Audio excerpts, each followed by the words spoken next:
we stand in the gap by standing before God in prayer. സങ്കീർത്തനം 106:23 വാക്യം. മോശ കോപത്തെ ശമിപ്പിപ്പാൻ അവന്റെ സന്നിധിയിൽ പിളർപ്പിൽ നിന്നില്ലെങ്കിൽ അവൻ അവരെ നശിപ്പിച്ചു കളയുമായിരുന്നു. കേൾക്കുന്നുണ്ടോ? എല്ലാവർക്കും ആ സാഹചര്യം മനസ്സിലായില്ലേ?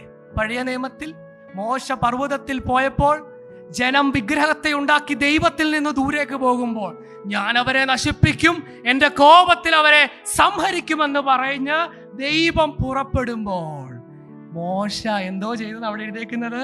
അവന്റെ സന്നിധിയിൽ അവിടെ ഉപയോഗിച്ചിരിക്കുന്ന വാക്ക് എന്തുവാ? പിളർപ്പ്. അതേ വാക്കാണ് ഇവിടെ എസെക്കിയേലിലും പറയുന്ന ഇടിവ്.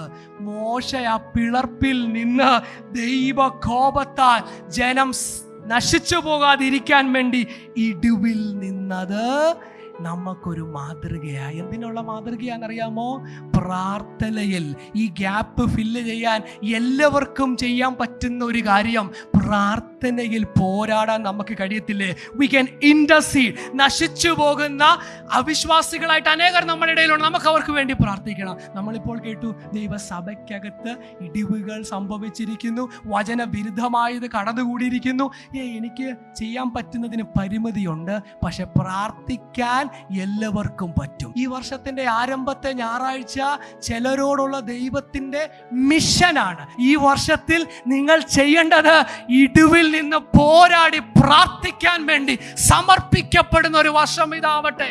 പ്രവാചകന്മാരുടെ കൂട്ടുകെട്ട്, പുരോഹിതന്മാരുടെ വചനത്തോടുള്ള ദ്രോഹത്തെ തകർത്ത് കളയാൻ കൂട്ടായിട്ടുള്ള പ്രാർത്ഥനയ്ക്ക് ശക്തിയുണ്ട്. നമ്മുടെ മധ്യസ്ഥ പ്രാർത്ഥനകളുടെ രീതികൾ മാറട്ടെ. ജനമൊന്നിച്ച് പ്രാർത്ഥനയ്ക്ക് വേണ്ടി കൂടി വരട്ടെ. അത് ഈ സഭകളിൽ സംഭവിക്കുന്ന ഇടിവിനെ പരിഹരിക്കാൻ കരുത്തുള്ളതാണെന്ന് ദൈവമക്കൾ തിരിച്ചറിയാം. പ്രാർത്ഥനക്കാരെ കർത്താവ് എവിടെ അന്വേഷിക്കുന്നതെന്നറിയോ? ഞാൻ കർത്താവ് എന്നോട് പറഞ്ഞതുകൂടെ പറയാം. കർത്താവ് ആദ്യം അന്വേഷിക്കുന്നത് എവിടാ? പുരോഹിതന്റെ കൂട്ടത്തിൽ പ്രാർത്ഥിക്കുന്നവരുണ്ടോ? പ്രവാചകന്റെ കൂട്ടത്തിലുണ്ടോ ഇടിവിൽ നിന്ന് പ്രാർത്ഥിക്കുന്നവർ? Too busy with ministry. ഞാൻ ഈ ദൈവസഭയോടുള്ള ബന്ധത്തിൽ പറയാം. ഇവിടെ ശുശ്രൂഷയ്ക്ക് പാടാനാകട്ടെ, പ്രസംഗിക്കാനാകട്ടെ, ഇൻസ്ട്രുമെന്റ് വായനയാകട്ടെ, അല്ല സൺഡേ സ്കൂൾ പഠിപ്പീരാകട്ടെ, ഫിനാൻസ് ആകട്ടെ, any ministry of the church, the Lord is looking at you first. നിങ്ങളാണ് പ്രാർത്ഥനയുടെ മാതൃക കാണിച്ചു കൊടുക്കേണ്ടത്.